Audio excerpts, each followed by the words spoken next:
Hello, dear fans, friends, and subscribers. This is your host Ram back on the cricket show, Cricket Happenings, with you all once again to talk about the cricket that took place today. Well, there were three matches today as far as international cricket was concerned. One was very interestingly, it was South Africa winning the T20 series against England by winning the final T20 in an absolute canter, as we call it, by 90 runs. And Riza Hendricks, who has really shown what a good player he is. He's someone who is really getting there. He was named Player of the Series as South Africa won the T20 series 2-1. The other thing that I would like to talk about is New Zealand versus Scotland. We all know New Zealand have been faced with some challenges against Ireland and Scotland, and today Scotland raised a big score of 306 on a ground which was short, one could say, but it was definitely on as far as New Zealand were concerned, as New Zealand served the total by 7 wickets to win the only ODI that they had to play against Scotland. Mark Chapman going on to make his maiden ton. He already has one for Hong Kong, I suppose, when he was. So basically, it will go down as his second ODI ton for Mark Chapman, who is playing for New Zealand now. Other than that, Bangladesh versus Zimbabwe. The other day we saw Zimbabwe doing very well against Bangladesh, but today the star turn was done by a part-time off-spinner from Bangladesh by the name young bowler Mosaddek Hussain, who really rocked the Bangladesh boat in a very big manner as he went on to pick up the first 5 wickets that fell for 30 runs.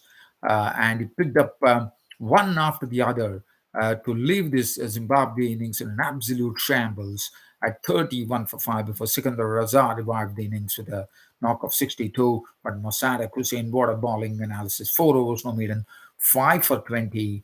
And he got his first 5 wicket bag, his career best. Also, the other end, we had South Africa's Tabrai Shamsi returning career best figures of 5 for 24 in his 4 overs in the T20 match. So and for Bangladesh, this match was as easy as it could get after the 5 strikes done by Mosaddek Hussain in the power play overs, as Bangladesh easily won against Zimbabwe to level the series at 1-1 with the decider coming on Tuesday.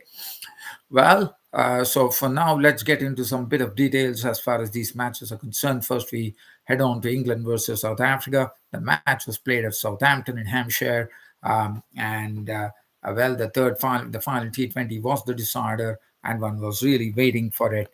But South Africa batting first. Tottered up 191 for 5. They lost Quinton de Kock early. Willie coming into the side after being out of the side, coming in and really doing a very, very good job. His bowling was the sharpest of the lot, as he finished with figures of 4 overs unmade and 3 for 25. Riza Hendricks, as I said. Now, another thing that one has to note here is that this particular ground was a very big ground, and to hit sixes was in itself a big luxury, one could call. So you had to basically you have to probably take a lot of singles and twos, and that's and also hit some boundaries, and that's what the South Africans did best. They hit 25 fours and just one solitary six that was hit by David Miller in the end.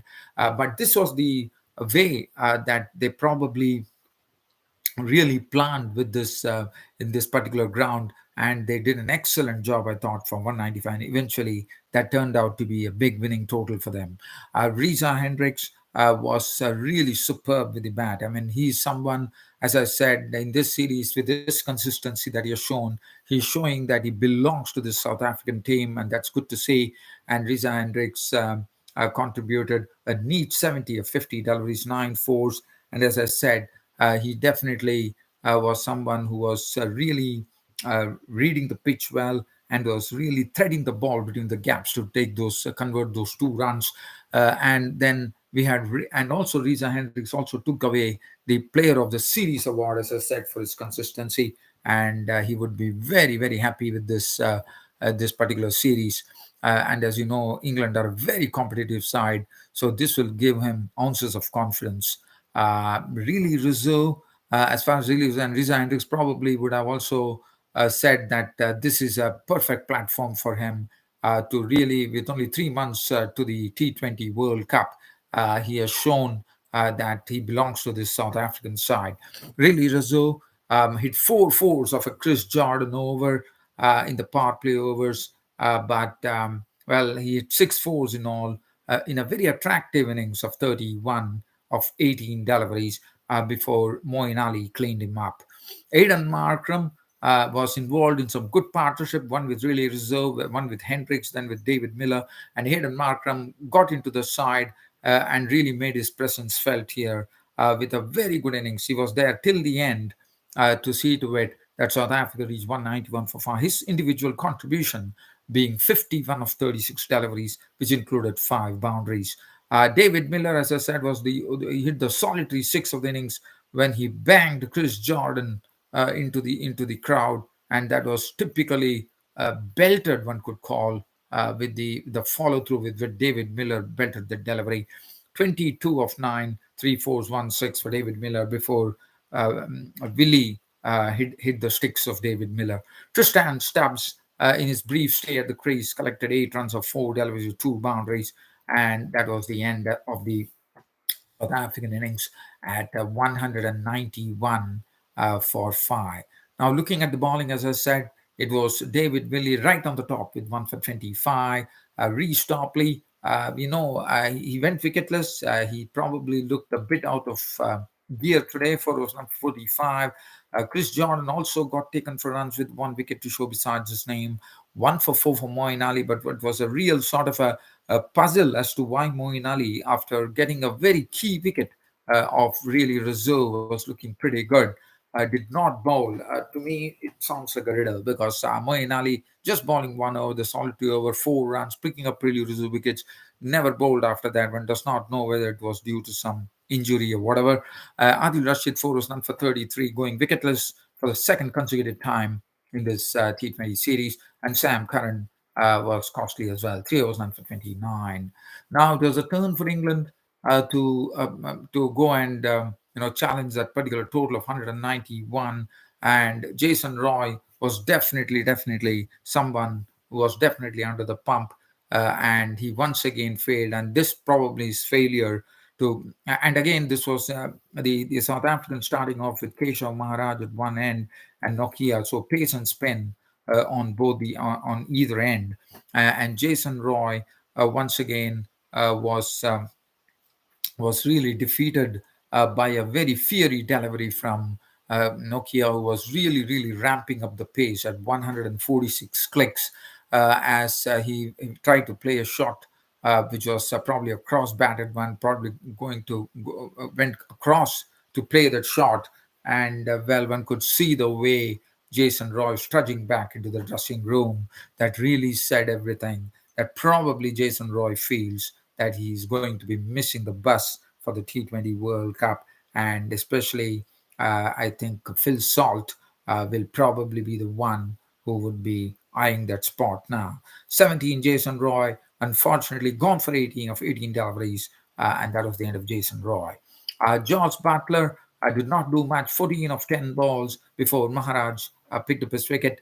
And after that, it was very tough going for the Englishman. 33 for 2 when Jason Roy departed. After that, it was extremely tough for them. Feliquayo was bowling in the right areas, picked up the wicket of David Mallon for 7. But after that, barring Johnny Barristow, who contributed 27 of 30 with 2 boundaries, it was very difficult for Barristow because he did not get the support that he was needed, as it was Tabraiz Shamsi coming in and really penetrating through the middle and lower order England opening batting order, with Moeen Ali gone for 3 of the bowling of Markram, Liam Livingstone becoming a victim of Shamsi for 3. And again, as I said, this was a big ground, and probably England should have learned from how the South Africans played where only a solitary six was hit, and that was what was missing as far as the England team was concerned. Liam Livingstone was out for three, Sam Curran left for nine, David Willey was bowled by Shamsi for naught, Jordan 14, and as I said, it was an absolute precision, and the England innings succumbed to 101 all out, with Tabraj Shamsi returning career best figures in his T20 internationals of 4 overs no maiden, 24 runs, and 5 wickets.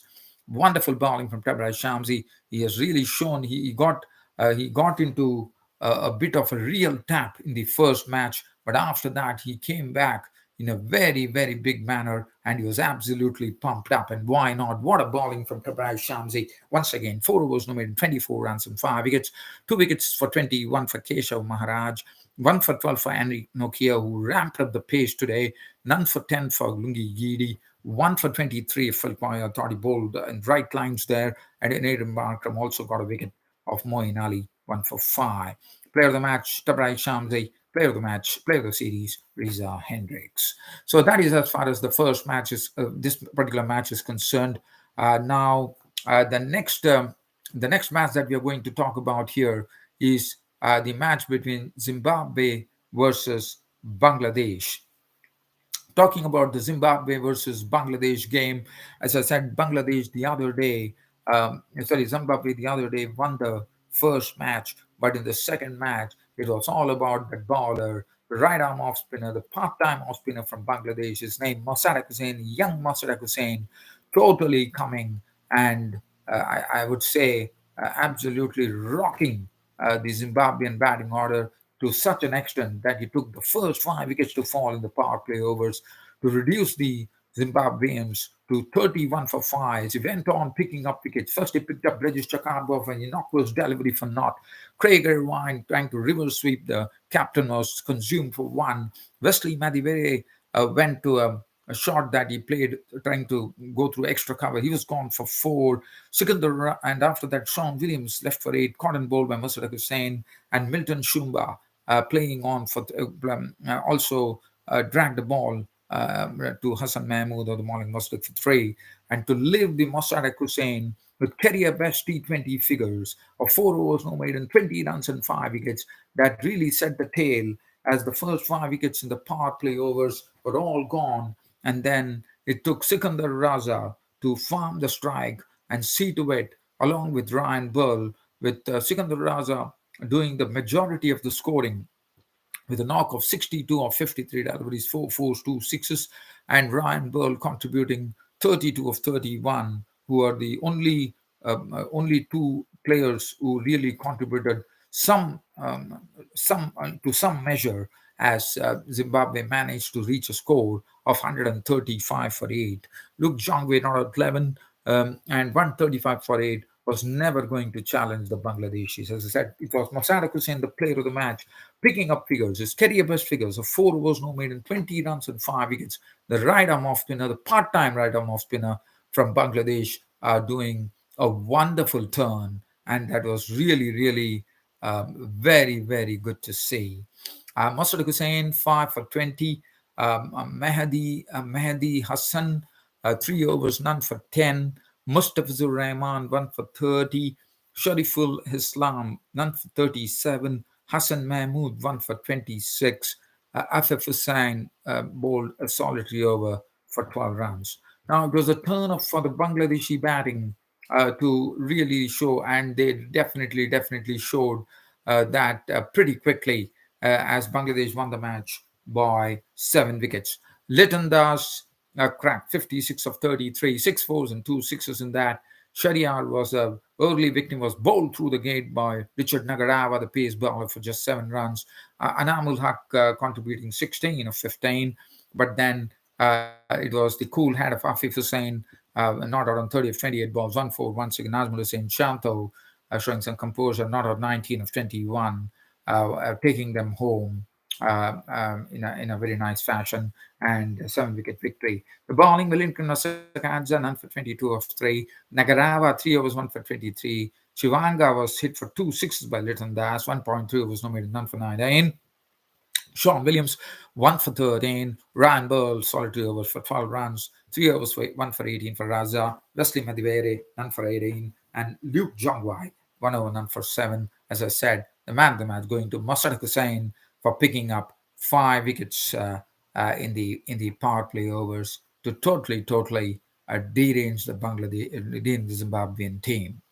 Now, the last match that I'm going to look at on this cricket broadcast of mine is going to be the Scotland versus New Zealand, a solitary one-day international between the two sides on the New Zealand's very stop tour of start-stop tour of Scotland. This was played at Edinburgh, and New Zealand, Scotland were the ones who played, and this particular ground was a very short ground, and that's the precise reason you saw Scotland raking up a big score of 306 batting first against New Zealand.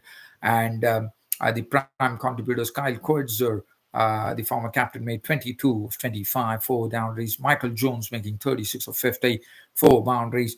Matthew Cross made 53 of 58, 7 boundaries. And definitely they were in a bit of a bother at that time. They were 107 for 5 at one stage. And definitely it took Michael Jones and Michael Lees played a real blinder of an innings of after Matthew Cross 53. It was the blinder of an innings from Michael Lees, 85-55. We all know that he's a good hitter of the ball, 9 4s and 4 6s included.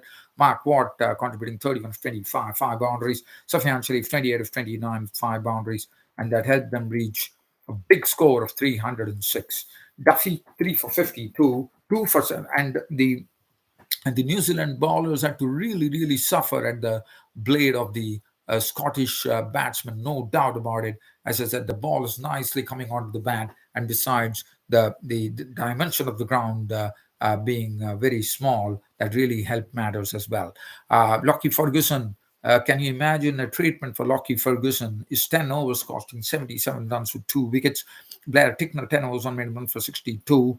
Bracewell was the only one who probably could be said to have bowled with some measure of control. 10 overs, 2 minutes, 3 for 43. Mitchell Santner, 10 overs, none for 60, and Mitchell, 1 for 6. Now, New Zealand were the ones who had to chase this total of 307, and for them, well, even though wouldn't say it was pretty easy for them, but definitely they managed to do that.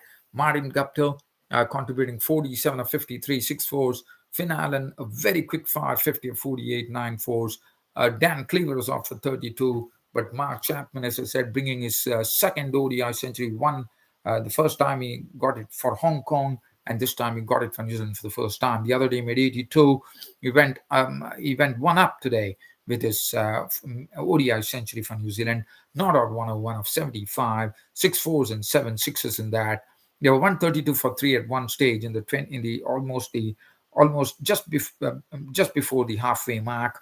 But I thought it was a stunning partnership coming in from Mark Chapman, not out 101 of 75, 6 4, 7 6, and with an experienced Daryl Mitchell at the other end, also making an unbeaten 74 of 62s, 8 4s and 1 6, 170 runs, one beaten partnership, taking them home as they won by 7 wickets.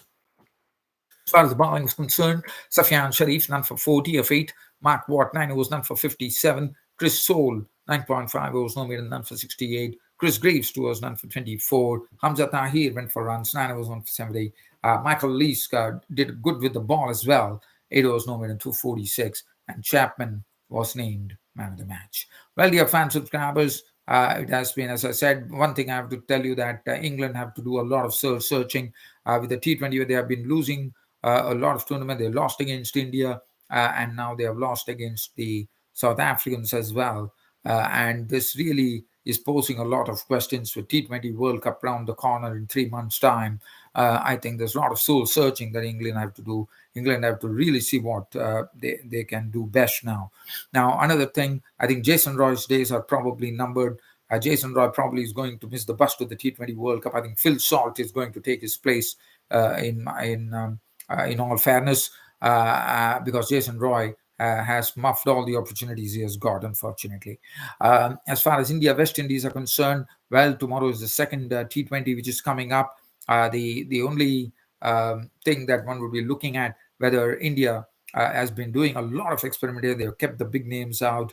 Then we had the opener Rishabh Pant opening. Then we had Surya Kumar Yadav opening in the first T20. Now, are we going to see a different sort of setup tomorrow in the second T20? And for West Indies, it's a matter of really pulling up their socks as they are under some immense pressure playing against India. Well, dear fans and subscribers, an absolute pleasure bringing you this cricket show as usual, and it was a real pleasure once again. And looking forward to once again seeing you all tomorrow. Until then, it's goodbye from you here, your host Ram. Thank you.